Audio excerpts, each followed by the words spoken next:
भगवान शिव के 12 ज्योतिर्लिंग देश के अलग अलग भागों में स्थित हैं। शिव जी के 12 ज्योतिर्लिंगों में नवा ज्योतिर्लिंग है बैद्यनाथ धाम का ये मंदिर।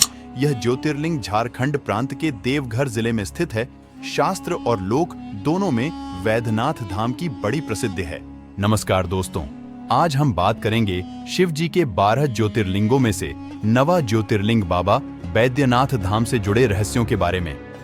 दोस्तों, वैद्यनाथ धाम की स्थापना के विषय में मान्यता है कि एक बार राक्षस राज रावण ने हिमालय पर जाकर भगवान शिव का दर्शन प्राप्त करने के लिए बड़ी घोर तपस्या की। उसने एक एक करके अपने सिर काटकर शिवलिंग पर चढ़ाना शुरू किए। इस प्रकार उसने अपने 9 सिर वहां काटकर चढ़ा दिए। जब वह अपना 10वां और अंतिम सिर काटकर चढ़ाने के लिए उद्यत हुआ, तब भगवान शिव अति प्रसन्न और संतुष्ट होकर उसके समक्ष प्रकट हो गए। शीश काटने को उद्यत रावण का हाथ पकड़कर उन्होंने उसे ऐसा करने से रोक दिया। उसके 9 सिर भी पहले की तरह जोड़ दिए और अत्यंत प्रसन्न होकर उससे वर मांगने को कहा। रावण ने वर के रूप में भगवान शिव से उस शिवलिंग को अपनी राजधानी लंका में ले जाने की अनुमति मांगी। भगवान शिव ने उसे यह वरदान तो दे दिया, लेकिन एक शर्त भी उसके साथ लगा दी। उन्होंने कहा, तुम शिवलिंग ले जा सकते हो, किंतु यदि रास्ते में इसे कहीं रख दोगे तो यह वहीं अचल हो जाएगा। तुम फिर इसे उठा न सकोगे। रावण इस बात को स्वीकार कर उस शिवलिंग को उठाकर लंका के लिए चल पड़ा। चलते चलते एक जगह मार्ग में उसे लघु शंका करने की आवश्यकता महसूस हुई। वह उस शिवलिंग को एक अहीर के हाथ में थमाकर लघु शंका की निवृत्ति के लिए चल पड़ा। उस अहीर को शिवलिंग का भार बहुत अधिक लगा और वह उसे संभाल न सका। विवश होकर उसने शिवलिंग को वहीं भूमि पर रख दिया।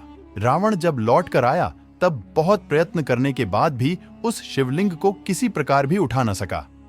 अंत में थककर उस पवित्र शिवलिंग पर अपने अंगूठे का निशान बनाकर उसे वहीं छोड़कर लंका को लौट गया। तत्पश्चात ब्रह्मा, विष्णु आदि देवताओं ने वहां आकर उस शिवलिंग का पूजन किया। सभी की पूजा से भगवान प्रसन्न हुए और प्रकट हुए। सभी भक्तों ने शिव जी से प्रार्थना की कि अब से वे यहीं निवास करें, ताकि भक्त आसानी से दर्शन पूजन कर सके और उनका कल्याण हो सके। भक्तों की बात सुनकर शिव जी इसी शिवलिंग में ज्योति स्वरूप में विराजित हो गए। बाद में ये ज्योतिर्लिंग बैद्यनाथ के नाम से प्रसिद्ध हुआ। यहाँ पर सावन महीने में कांवर यात्रा ऐतिहासिक है। मान्यता है कि जब समुद्र मंथन के बाद निकले विषपान कर भगवान शिव ने दुनिया की रक्षा की थी। विषपान करने से उनका कंठ नीला पड़ गया था। कहते हैं इसी विष के प्रकोप को कम करने और उसके प्रभाव को ठंडा करने के लिए शिवलिंग पर जलाभिषेक किया जाता है।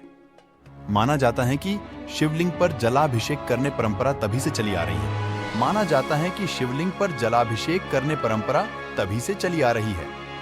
मान्यता है कि इस यात्रा की शुरुआत मर्यादा पुरुषोत्तम राम ने की थी। यहाँ जलाभिषेक करने वाले कावड़ यात्री बिहार के सुल्तानगंज पहुंचते हैं। यहाँ से गंगा नदी से जल लेकर बैद्यनाथ धाम पहुंचते हैं। ये यात्रा 105 किलोमीटर की होती है, जो अधिकतर लोग पैदल ही करते हैं। इस जलाभिषेक से प्रसन्न होकर भगवान भक्तों की मनोकामनाएं पूर्ण करते हैं।